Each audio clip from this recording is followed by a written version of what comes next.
Dengan kondisi Tita yang sering keluar dari zona kami, membuat Mang Acong khawatir akan keselamatan Tita ke depannya. Kemudian Buluk pun meminta kepada rombongannya tidak memaksakan melanjutkan pendakian, karena paman gua Mang Acong sampai mengancam kepada Buluk. Jika kalian memaksa untuk terus melakukan pendakian ini, ingat, resiko kalian akan tanggung sendiri, terang Mang Acong. Air mata Mega pun dengan cepat membasahi hampir sebagian pipinya setelah mendengar ucapan Mang Acong. Gua pun mencoba bersikap tenang di kondisi yang genting seperti ini. Tak bosan-bosannya Mang Acong terus menetralisir kondisi Tita.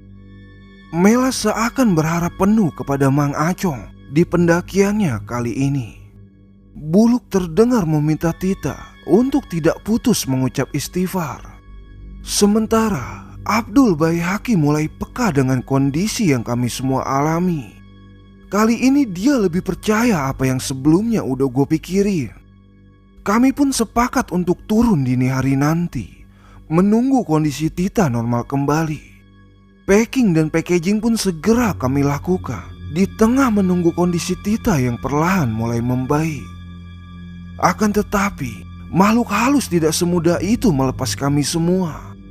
Layaknya seorang tamu yang mencuri di dalam rumahnya. Dengan sangat murkanya, teror perjalanan turun terasa menguras nyali dan juga energi. Hanya bermodalkan minum untuk persiapan turun, kami semua pun mulai membagi tugas dengan Tio memapah Tita. Dan seperti biasa, Adul disusul Mela di depan gua. Dul, lu kalau lihat kuntilanak jangan disebut namanya ya. Kalau bisa kasih kode aja ke gua, ucap gua berbisik agar tidak terdengar si Mbak kuntilanak. Kode gimana, Din? Lu kira gue polisi buser mau nyiduk orang? Udahlah, pokoknya lu kasih kode aja ke gua. Terserah lu dah mau kode apaan juga. Kode apaan sih? Bingung gue, Din. Yaudah gini aja, Dul. Kalau lu lihat kuntilanak, lu kasih kode ke gua pakai kata Nah, kalau lu lihat pocong, lu kode gua kata A. Simpel kan? Jawab gua menerangkan si Adul. Maksud gua memberitahukan perihal tersebut ke Adul untuk tujuan memindahkan posisinya ke belakang gua dan Mela. Dikarenakan gua beneran takut kali ini berada di barisan paling belakang.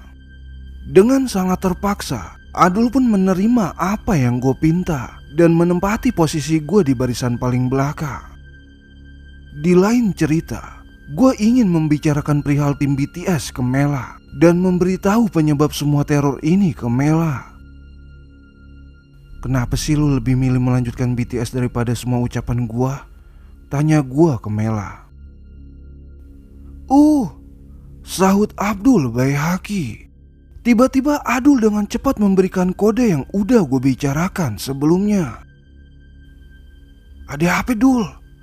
Gue menanyakan. Iya. Berarti BTS lebih berharga daripada lu, Din. Kurang asem emang si Adul, ngeledek gue lagi di tengah situasi genting kayak gini. Emang beneran kayak gitu, Mel? Emang beneran kayak Adul yang ngucapin barusan? Kembali gue menanyakan.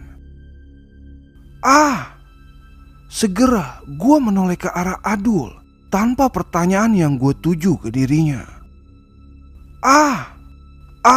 Kasihan banget sih lu, Din.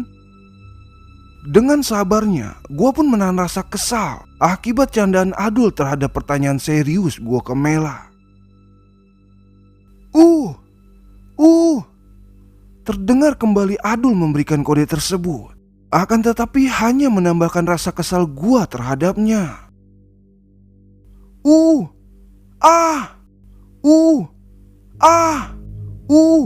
Udin, tega bener lu ngempanin gua di belakang. Teriak Adul membuat kami semua menoleh ke arah dia di barisan paling belakang. Dan ternyata Adul benar-benar melihat dua sosok makhluk sekaligus di belakangnya. Kualat lu itu namanya, udah bercandain gua. Sekarang lu bercandain tuh sama si UAU si AU. Lah kan lu yang bilang, Din, kalau lihat si U bilang U, terus kalau lihat si A bilang A, sahut Adul dengan kekesalannya. U A, maksud kalian apa sih? Mela menanyakan. Coba Mel ucap sekali lagi. A, apa sih, gak jelas banget. Kalau teh Mela yang ngode kayak gitu kok beda ya? Berasa kayak ada manis-manisnya gitu, ucap Abdul Baihaqi. Iya Dul, enak banget kayaknya, sahut gua membenarkan. Tapi tiba-tiba Tio berteriak dengan kencang memberitahu kami jika di atas jalur pendakian terjadi banjir bandang dengan membawa material longsor tanah dan batang pepohonan. Akan tetapi hanya Tio sajalah yang melihat akan terjadinya banjir bandang tersebut. Tio pun beranjak pergi meninggalkan kami semua. Dan dengan sigapnya, Buluk mengejar dan menahannya untuk tetap tenang. Istighfar yo, lu lagi dihalusinasi. Terang Buluk membawa Tio kembali bersama kami. Makhluk halus seakan menyerang pikiran siapa saja yang lengah. Masuk ke dalam pikiran memberikan teror demi teror. Memberikan asumsi tidak tenang untuk kami semua dan memporak-porandakan keimanan secara halus, seakan ingin memisahkan kami semua satu persatu. Belum usai rasa khawatir hampir kehilangan Tita, kini Tio kembali ingin memisahkan diri untuk menghindari apa yang ada di pikirannya. Suara gemuruh memang terdengar sangat jelas, akan tetapi itu bukan sebuah banjir bandang, melainkan hanya guyuran hujan yang datang dari hulu gunung. Rasa cemas Mela menandakan dirinya sedang tidak baik-baik saja. Mela pun terlihat mulai panik setelah banyak melewati kejadian aneh. Dan dengan cepatnya, Buluk mengarahkan agar kami membuat bivak sementara untuk melindungi kami dari rintikan hujan yang terdengar sangat lebat. Hujan pun mulai menguasai gunung Ciremai ini, mengakibatkan jalur pendakian menjadi licin. Daun pun terlihat ikut bergoyang yang terkena rintikan hujan memaksa masuk ke dalam hutan Ciremai. Sementara hembusan angin menerjang bivak membawa embunan hujan masuk membasahi sebagian wajah kami. Dan tanpa disadari, ternyata pikiran gue ikut dikelabui oleh makhluk penghuni gunung Ciremai tersebut. Padahal tadi gue lihat jam hampir subuh. Lah ini kenapa matahari pagi sampai sekarang gak terbit juga ya? Raut wajah kebingungan nampak jelas terlihat dari mereka. Bahkan mereka berucap kompak mengatakan jika selama bergerak turun tadi kami memasuki waktu tengah malam. Tetapi keanehan waktu belum berakhir sampai di sini. Ada teror di mana semua jam tangan yang dikenakan tidak menunjukkan waktu secara bersamaan, sehingga kami semua tidak mengetahui waktu malam ini tepat pukul berapa. Mela beranggapan jika waktu di jam tangannya menunjukkan pukul 8:30 pagi. Berbeda dengan Buluk dan Mang Acong, masing-masing menunjukkan pukul 6 dan juga 11 malam. Tapi yang lebih parahnya lagi, justru tidak adanya keterangan waktu bagi Adul, dikarenakan dia tidak memakai jam tangan di lengannya. Sementara siluet hitam seakan membayangi kami dengan gerakannya yang begitu cepat. Pantulan cahaya kilat membuat asumsi bahwa banyaknya sosok yang mengintai kami dari segala penjuru. Atap bivak menjadi penampungan air hujan yang jatuh. Sesekali gue dan Adul membuang air yang berada tepat di atas bivak kami. Tapi sosok nenek tua menyelinap dari balik pohon. Seperti ada sesuatu yang dia takutkan dari kami semua. Mang Acong dengan sadar melihat sosok nenek tua tersebut. Dengan mengeluarkan segumpal tanah yang dia bawa dari kaki gunung. Dan dengan cepat pula, dia pun membagikan sebagian tanah itu kepada kami untuk disimpan dalam saku celana masing-masing. Harapan kami semua, semoga Mang Acong berada dalam titik sadar dan tidak terkena serangan halusinasi. Karena hanya dialah orang yang mengetahui jalur pendakian via Palutungan. Adul pun mulai menggarang rokoknya yang basah. Dikarenakan aliran air hujan tak henti-hentinya mengalir di hadapan kami. Akan tetapi, Mela seperti melihat ranting pohon seperti jari jemari yang terbawa arus air hujan. Untuk kali ini, Mela pun bisa menguasai dirinya dengan zikir. Terkadang rasa muak akan penglihatan kami yang selalu berbeda membuat gua sedikit frustasi dan tidak akan mempercayai apapun yang melintas dalam penglihatan dan juga dalam benak pikiran gua sendiri. Kondisi ini bagaikan sebuah mimpi buruk. Semua yang kami alami di luar logika. Alam seakan memberikan sentuhan pelajaran hidup lewat misterinya. Sampai detik ini kami masih bersama. Sebuah keadaan baik yang patut kami syukuri. Di bawah guyuran hujan, tensi panas gua dan Buluk mulai redup.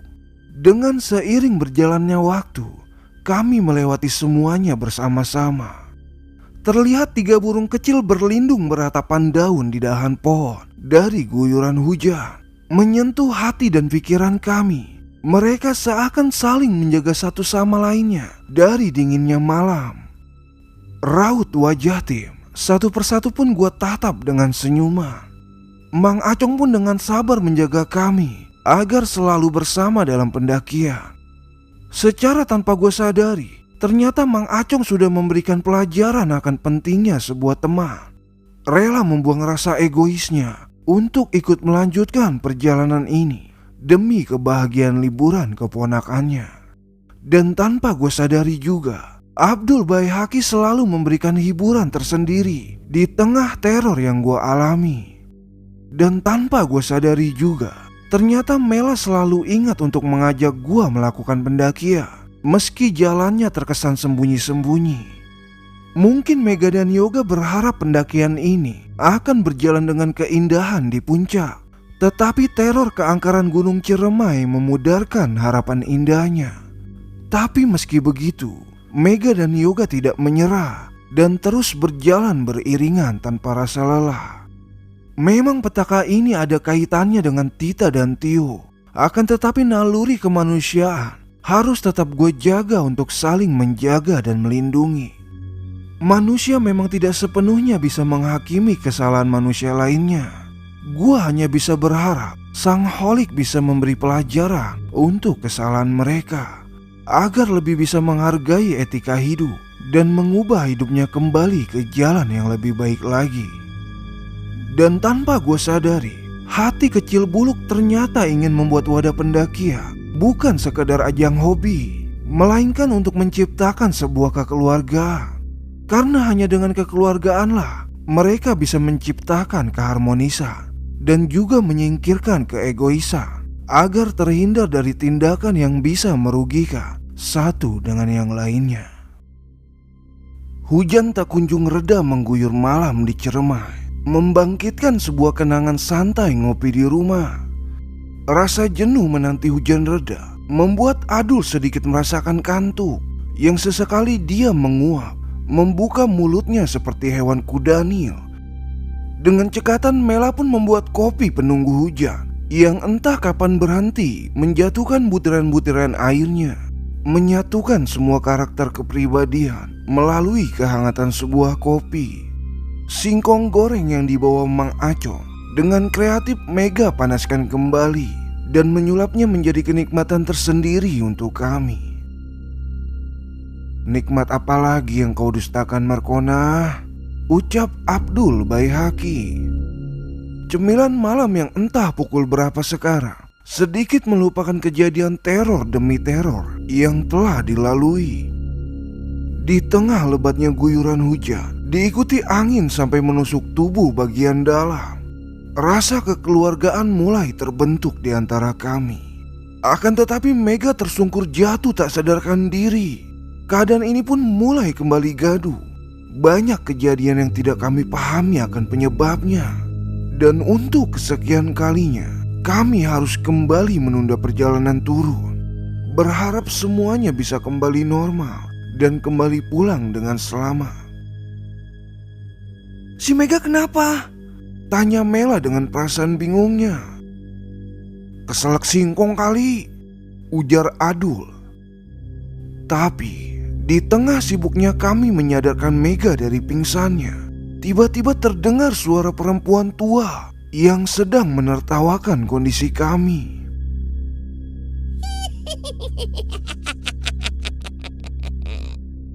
Sosok itu tidak bisa kami temukan wujudnya, hanya suara terbahak-bahak yang terdengar. Entah dari mana sumber suara tersebut. Abdul Baihaqi pun mulai terpancing emosinya. Rasa lelah dicampur padatnya teror yang dia alami membuatnya berkata di luar yang gue duga.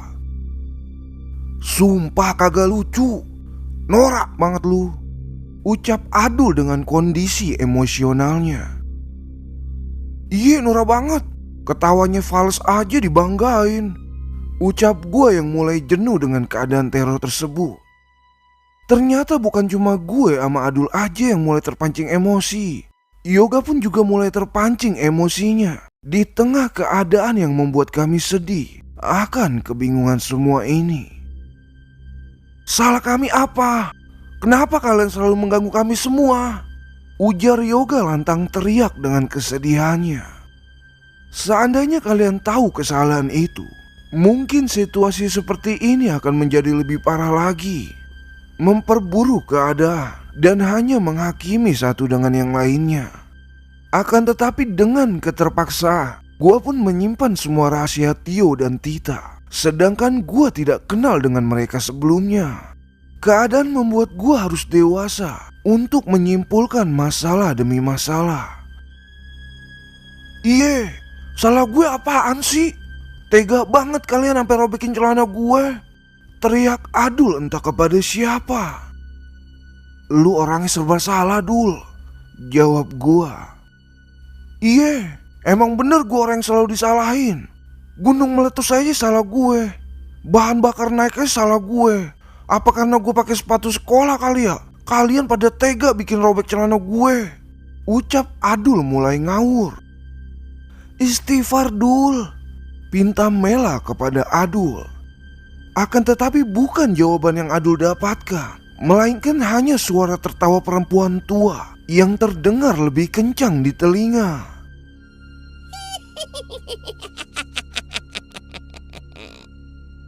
Dengan kondisi jalur yang licin, Mang Acong pun meminta kepada kami untuk bergerak pergi meninggalkan tempat ini. Sembari menandu Mega yang tak kunjung sadar, kami pun mulai bergerak turun di tengah rintiknya hujan. "Tega banget dah, udah kayak kuli panggul di pasar induk gua," ucap Adul dengan perasaan kesalnya sembari menandu Mega yang tengah pingsan. Batang kayu kami jadikan media untuk menandu Mega malam ini.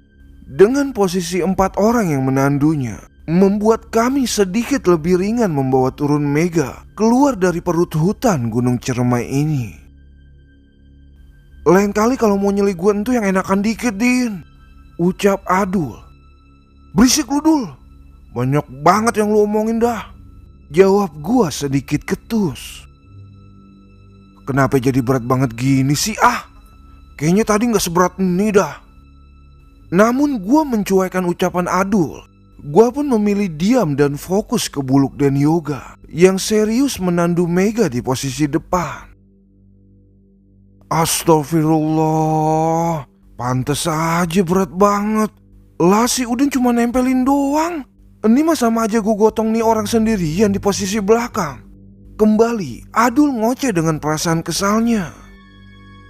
"Apaan sih lu, Dul? Marah-marah mulu lu. Ini bagaimana gue kagak darah tinggi? Lu kagak ngikut angkat, Din. Lu cuma nempelin tangan lu doang itu ke kayu," jawab Adul dengan tensi darah tingginya.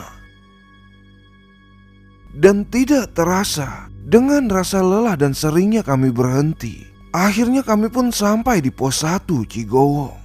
Tinggal beberapa menit lagi kami sampai di base camp.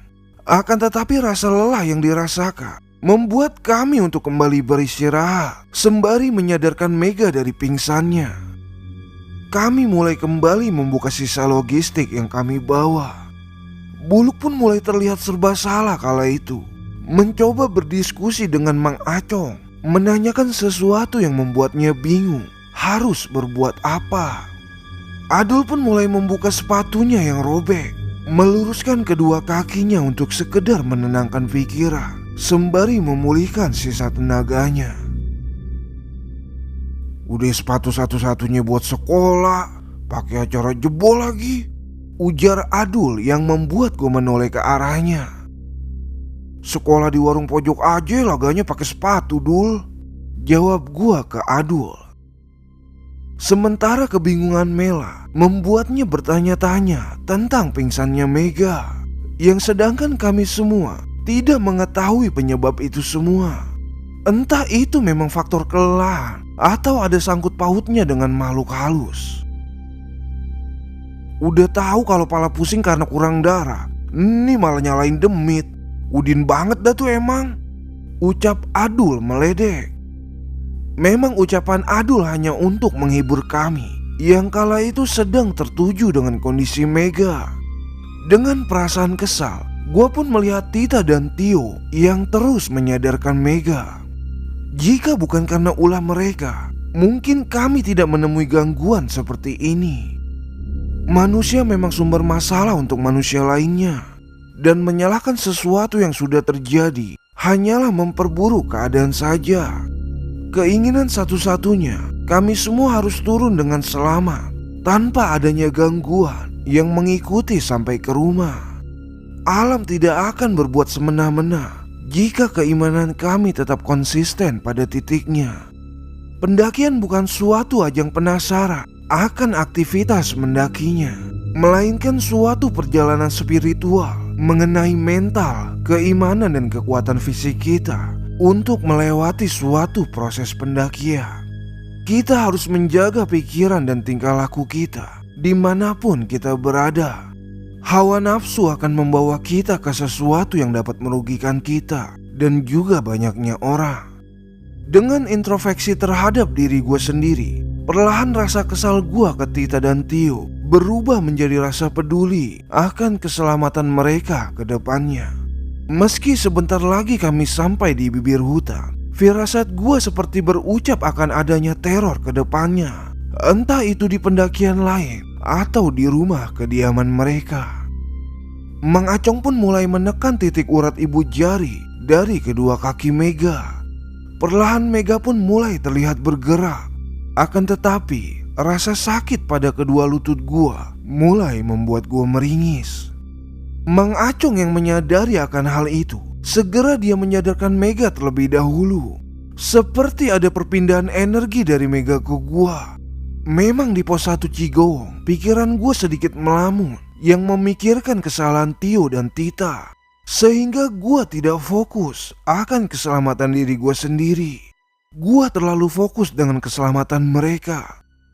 Energi itu terlalu besar untuk gua terima, sehingga dampak kaki gua membuat gua terpingkal-pingkal untuk melanjutkan perjalanan.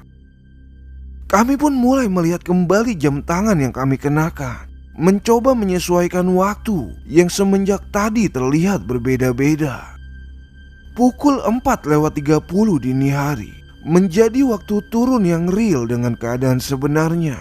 Dengan segera Mang Acong membawa gua dan yang lainnya untuk segera turun dari gunung ini. Dan singkatnya kami sudah kembali sampai di base camp Palutunga. Tita yang terlihat aneh selalu menoleh ke arah belakang dengan rasa seperti ketakutan. Terlihat sosok nenek tua dengan senyuman seperti menyeringai, seakan melepas kami kembali ke base camp Palutunga. Kaki gue sakit banget, Dul. Udah kayak berasa diseleding sama orang sekampung, ucap gua sedikit ngeluh. Tar dulu dah, Din. Ini kayaknya ajab dah buat lu. Nih kaki kan tadinya selalu naikin panggung dangdutan. Nah sekarang lu kena ajab karena telah naikin gunung tertinggi di Jawa Barat, ucap Adul seenak jidat. Enak aja lu. Lu kira gua Bang Jono, Dul? Dan segera Mang Acong membawa gua untuk pulang. Setelah memberikan alamat rumahnya ke Mela, akhirnya kami bertiga pulang terlebih dahulu. Singkatnya, gua pun merasa ini bukan mengarah menuju rumah bibi gua, Ternyata Mang Acong membawa gua ke salah satu rumah yang dia anggap seperti guru spiritualnya. Dengan sambutan beberapa ekor kucing di depan rumahnya, gua mulai dibawa masuk ke dalam rumah orang tersebut. Kemudian Mang Acong pun segera menceritakan kejadian yang kami alami. Dan orang tersebut pun seakan tahu permasalahan teror pendakian gua selama di Gunung Ciremai. Rempahan alami mulai ditumbuk di depan gua. Dengan sedikit campuran cikur, kaki gua mulai dibaluri secara perlahan. Tanpa adanya rasa sakit yang gua rasakan, kami pun segera meminta izin untuk pulang. Akan tetapi perasaan khawatir gua kepada Tio dan Tita langsung gua tanyakan kepada orang yang Mang Acong anggap itu guru spiritualnya. Kemudian orang tersebut pun hanya tersenyum dan sedikit berkata, "Teman kalian sudah terjebak oleh gangguan penghuni Gunung Ciremai. Suatu saat pasti akan kembali karena sesuatu yang telah mereka bawa." Terang lelaki tersebut yang tidak bisa gue ucapkan namanya. Dengan rasa penasaran akan ucapan lelaki itu, kami pun terpaksa membawa pulang semua pertanyaan itu.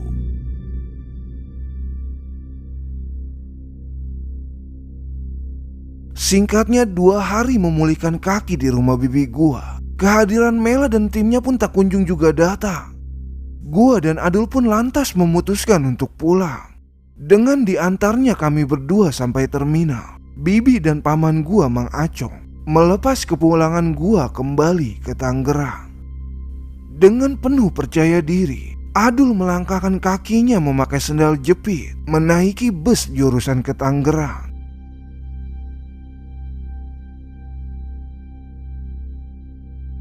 Setibanya kami di Cikarang, Bekasi, Adul pun meminta izin untuk pergi ke toilet. Dan setibanya Adul kembali ke dalam bus, sambil cengengesan, dia pamer sepatu yang dia pakai. Bujuk, dari mana dia dapat tuh sepatu? Mana mereknya Adinda lagi? Dari mana Dul dapat sepatu? Ada orang baik Din yang mau nuker sepatunya sama sendal jepit gua. Kok bisa Dul? Ya bisa lah Din, orangnya lagi tiduran, terus gue minta izin aja ke dia kayak gini. "Mas, saya pinjam sepatunya ya untuk 2 tahun ke depan. Sebagai gantinya nih lu pakai sendal jepit gua," ucap Adul menjelaskan. Terus kata orangnya iya gitu? Enggak kata orangnya juga sih Din. Lah kan orangnya lagi tidur. Lah terus kata siapa Dul? Ya kata diri gue sendiri lah Din. Mana ada sih orang tidur bisa diajak ngomong? Lu lagi. Itu mah namanya izin yang tidak diizinkan, Sakdul. Lah kan lu sendiri yang bilang Din, kalau kita meminta izin terus orang yang gak bilang iya atau enggak, berarti kita diizinin kan? Iya tapi gak lagi tidur juga sih Sakdul. Dengan sangat gemas, gua kembali menjambak rambutnya yang mengembang dan terus terlihat mengembang. Singkat cerita, seminggu sepulang dari Ciremai, gua menikmati pergantian akhir tahun di bawah gemerlap petasan yang terlihat seperti serpihan senjata canggih milik Israel. Mela pun berdalih tidak bisa mampir ke rumah Mang Acong dikarenakan semua kondisi timnya mendadak demam setelah melakukan pendakian di Ciremai. Memang gua dan Adul tidak merasakan teror sampai di rumah, akan tetapi berbeda dengan Tita dan Tio. Mereka berdua sampai didatangi lewat mimpi selama 40 hari. Tita mulai menghitung jumlah mimpinya tersebut. Tita pun mulai bingung harus bercerita ke siapa dan mengadu semua terornya ke siapa pula kalau bukan kepada Tio. Tio pun meminta untuk Tita memberi tanda dan menghitung pada setiap mimpi di kalender dalam kamarnya. Sampai Tita tidak sadar memasuki mimpi ke-15 kalinya. Saat itu dia bahkan belum datang bulan juga selama 25 hari dari tanggal biasanya dia datang bulan. Tita pun lupa akan hal itu. Dia terlalu takut akan sebuah teror yang menghantui di setiap tidurnya. Memang mimpi teror didatangi perempuan tua seringkali mengganggu Tita setiap tidurnya. Akan tetapi durasi mimpi tersebut tidak datang setiap hari, melainkan hanya sering dirasakan pada malam Selasa, Jumat, dan Sabtu saja. Hingga total mimpi tersebut Tita menjumlah sebanyak 40 kali memimpikan perempuan tua itu. Yang di dalam mimpinya itu, perempuan tua itu meminta benda untuk dikembalikan ke tempat Tita menemukannya. Pada suatu malam, Tita membuka salah satu rak lemarinya untuk melihat benda yang dia bawa dari Ciremai. Semakin hari sisir dengan dibaluti emas mulai tercium bebauan yang kurang mengenakan. Tita sampai membungkus sisir tersebut dengan kain yang sengaja dia robek untuk mengurangi kadar bau dalam lemarinya. Hingga masuk mimpi yang ke-30 kalinya, Tita bahkan didatangi langsung oleh sosok nenek tua itu dengan raut wajah yang lumayan membuatnya menjerit ketakutan. Sosok itu seperti membayangi wajah Tita ketika ia sedang bercermin sehabis mandi. Tita yang mendapati teror itu secara terus-menerus mulai tidak tahan lagi dengan teror yang dialaminya. Dia pun berupaya menceritakan langsung kepada Tio untuk menemukan jalan keluarnya. Tio pun tidak ingin terus-terusan mendengar keluh kesah Tita akan mimpi itu. Kemudian mereka pun merencanakan untuk kembali ke Gunung Ciremai, mengembalikan sesuatu yang membuat Tita terbebani oleh benda tersebut. Akan tetapi, mereka tidak menyegerakan pengembalian benda tersebut sampai di mimpi yang ke-40. Tita pun diancam keselamatannya setelah mengalami mimpi buruk yang begitu panjang. Mereka pun tahu benar untuk melakukan pendakiannya kembali ke Ciremai tidak mungkin melakukannya tanpa melibatkan BTS. Akhirnya dengan persiapan yang begitu matang, mereka pun merayu Buluk dan juga Mela untuk kembali menaiki Gunung Ciremai tersebut. Termasuk semua biaya ditanggung oleh Tita dan Tio. Hingga akhirnya Mela pun memberi kabar ke gua untuk kembali melakukan pendakian ke Ciremai. Dan setelah gua memikirkan untuk perihal pendakian itu dengan begitu bulat, gua pun menolak ajakan Mela. Dikarenakan beberapa hal yang tidak mendukung gua. Tidak adanya Adul ditambah larangan si Bibi menjadi alasan untuk gua tidak ikut serta dalam rencana mereka. Gua pun khawatir kala itu ke mereka akan mendapatkan teror kembali yang sama ketika di Ciremai. Dan dengan inisiatif, gua pun memberitahukan Mang Acong akan keberangkatan kembali teman-teman gua ke Ciremai. Akhirnya dia mau membantu teman-teman gua jika sampai kembali terjadi sesuatu pada mereka. Dan gua pun meminta kepada Mang Acong untuk melibatkan guru spiritualnya jika terjadi sesuatu di luar logika mereka. Dengan perasaan yang begitu lega, Mang Acong pun menutup pembicaraan kami via telepon. Hingga memasuki 2 bulan setelah perencanaan Tita dan Tio, akhirnya mereka pun menemukan waktu untuk kembali ke Gunung Ciremai. Dan yang membuat gue lebih syok adalah Mela saat itu telah menjalin suatu hubungan dengan teman kampungan gue sendiri. Ya, siapa lagi kalau bukan Pangeran William in the Sky, Arman Belentung Putra Marsanda. Arman pun turut serta diajaknya ke dalam pendakian tersebut, yang mana telah kita ketahui itu adalah pendakian pertamanya Arman di dalam cerita pendakian pertama penuh teka-teki misteri. Untuk pasukan Betot dan juga Marsanda Lovers, pastinya udah gak asing lagi dengan cerita tersebut. Namun buat kalian yang belum mendengarkan, kalian bisa mendengarkannya secara full version. Dan linknya gue akan taruh di deskripsi ya bre. Dunia itu fana, abadi itu kita. Salam hangat dari keluarga BTS. Sampai jumpa di cerita selanjutnya. Stay safe guys.